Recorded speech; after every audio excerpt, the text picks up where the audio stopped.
Alors on va pas traîner, sitôt que vous serez abonné au channel d'Audiofanzine. Nous l'avons vu, la réverbération est très utile en musique, sauf qu'elle a un gros défaut. Lorsqu'on joue d'un instrument dans un lieu très réverbérant comme une cathédrale, cela tourne vite au brouhaha. Et comme on n'a pas de méthode pour retirer après coup la réverbération dans une prise, on va dès les années 30 essayer d'enregistrer dans des endroits assez mat pour, dans un second temps, ajouter une réverbération artificielle qu'on pourra doser. Pour cela, la BBC recourt dès 1929 à une chambre d'écho, soit une pièce vide dans laquelle on diffuse le son via une enceinte et dont on enregistre la réverbération. En fonction de la pièce, on parle de room, chamber ou encore de hall.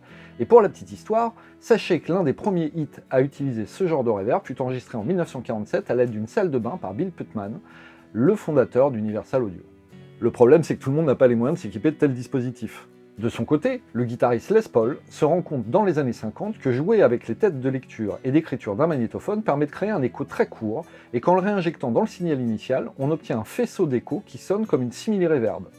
On appelle cet effet un écho slapback, et toutes les voix du rock'n'roll vont bénéficier, dont celle d'Elvis.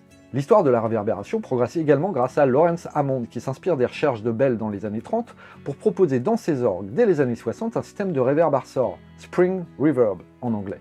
Lorsqu'on fait passer le son dans un ressort relié à un transducteur, on obtient un ensemble de retards qui évoque grandement la réverbération. Adoptée par les studios, la Spring va surtout intégrer quantité d'ampli guitare et faire une partie du son du dub ou de la surf music. Pendant ce temps-là, en Allemagne, la société Electromess Technik a l'idée de faire à peu près la même chose avec une immense plaque de métal à la place du ressort.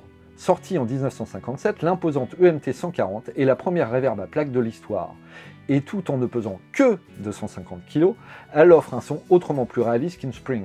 C'est elle qu'on entend dans le Time de Pink Floyd notamment. Une invention va ensuite tout changer dans l'histoire de la reverb, mais si vous voulez savoir laquelle, il vous faudra commenter, liker, partager cette vidéo, et attendre le prochain 2 minutes. Ciao ciao!